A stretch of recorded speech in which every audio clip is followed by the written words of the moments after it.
Closely wedged between other islands of Indonesia lies Bali, a small volcanic island with mountains towering 10,000 feet above the sea. 1 million people live crowded together on this tiny island, most of them in little villages. This is the village of Bedolo. Here, as in other villages of Bali, life has changed little during hundreds of years. Homes are simple, the ways of living frugal. The staple food is rice. Here, drying on a roof, is rice, the most precious gift of nature. The good earth gives it generously to the people of Bali. Their implements of work are simple. Long sticks with which to beat the rice and separate the grain from the stalk. Long sticks of light bamboo. The tools are simple, but nearly everybody on the island gets enough to eat. Hard working are the people of Bedolo, hard working and clinging to their old ways. The women of Bedolo perpetuate the time-honored craft of spinning. Using the same tools as their ancestors, they fashion garments for the coming festival of the New Year. Their looms and spinning wheels were made by village craftsmen. The patterns woven into the ceremonial scarves and sarongs, along with the skill of weaving, have been passed on from mother to daughter. And with them, the secret of making rich, colorful vegetable dyes. The art of carving masks is also time-honored and respected in the village. Ceremonial masks carved out of the native wood are appropriately painted for dance rituals. In Bedolo, the most important person is the village priest. He has the knowledge, skill, and right to perform religious ceremonies, to interpret the meaning of signs and omens, and to conduct services. Just now, he is ready to perform the important ceremony of passage. Passage of this boy from boyhood to manhood. The boy is carried on his father's back to the village shrine. In the presence of his family and neighbors, he will become a man. With these symbolic motions, the priest accepts a new citizen in the name of the village. Now, coming out from the shrine, the boy is still self-conscious in his new role, but soon he will learn the duties of men in the village. This is a hot and humid island. Rains cause mountain streams to swell with water. Water that the people of Bedolo have learned to control and use for irrigating the fields and terraces. This is the season for planting the young shoots of rice. Here, people believe in carrying on customs inherited from their forefathers. It is custom in Bedolo that every project shall be regarded the common responsibility of the entire village. Although land is owned individually, the planting of rice is performed by the whole village under the rule of suku-duku. Suku-duku, all working together, first in one man's field, then in the field of his neighbor, till all the planting is done. Working together in planting and reaping the harvest. Working together in building the terraces that will bear the rich crop. Keeping the terraces from breaking down under the pressure of weather or water. Never ceasing to take care of the precious fertile soil, which needs constant attention so that the tropical weeds will not creep over the planted acres. Rich are the colors of nature in Bali. Numerous are the native flowers. Brilliant like this orchid, or graceful like these water plants that have inspired many patterns on the ceremonial scarves and sarongs. Flowers also play their part in the dress of the women. Here, a young maiden is getting ready for a trip to town. She shapes her hair as tradition demands. She decorates the thick black hair with flowers.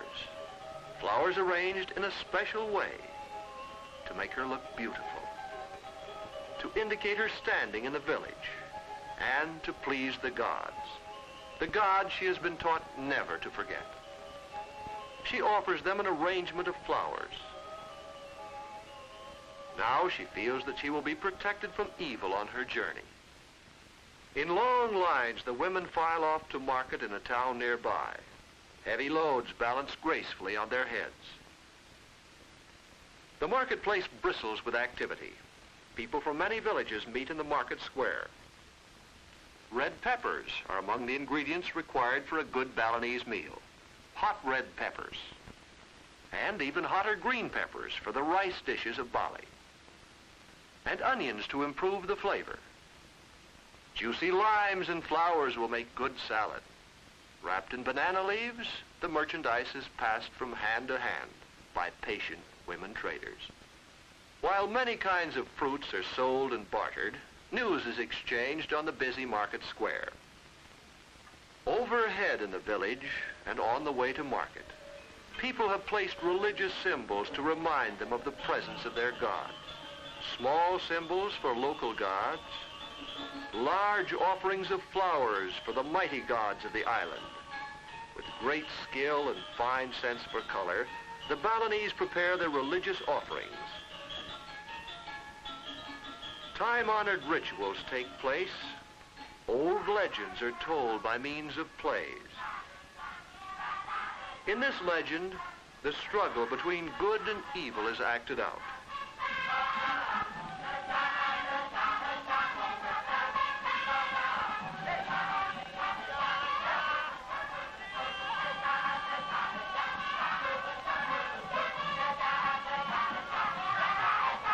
The crowd gets more and more excited watching the play, although everybody knows how it will end.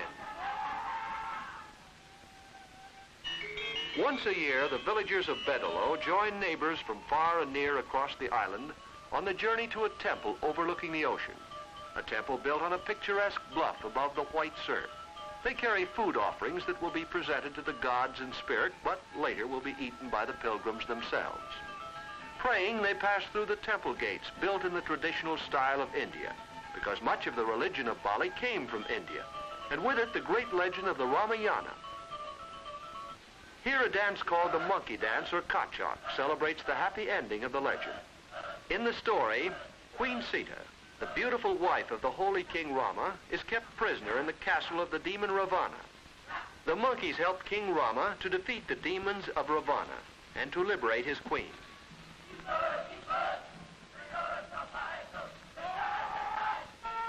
Music, too, is tied up with the old legends. And the same is true of the dance. The dancing maidens of Bali, trained from childhood in the difficult art of ceremonial dance, act out the old legends of the island. They dance to the chant of the storyteller, who explains their dancing for the spectators.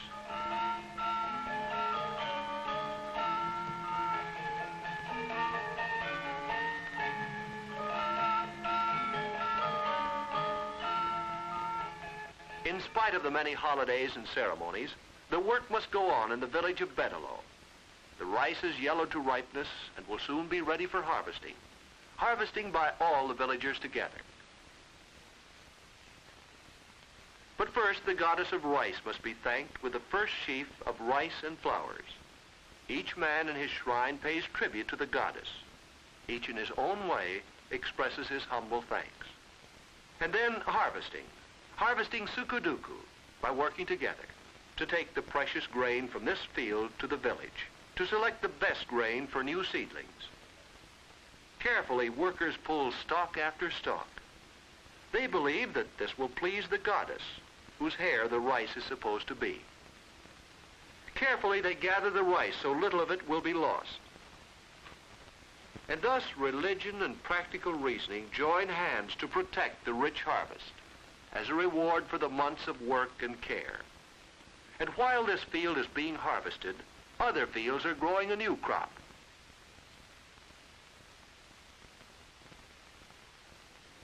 The Balinese pride themselves on being the most skilled of all rice growers. Nature helps them because in this warm climate, rice can grow at all seasons of the year. They've had to learn to build rice fields up along steep slopes of the mountains in order to provide food for themselves and their children. The land in Bali must yield many harvests to feed the 1 million people of this beautiful, tiny island, squeezed between the larger islands of the young Republic of Indonesia.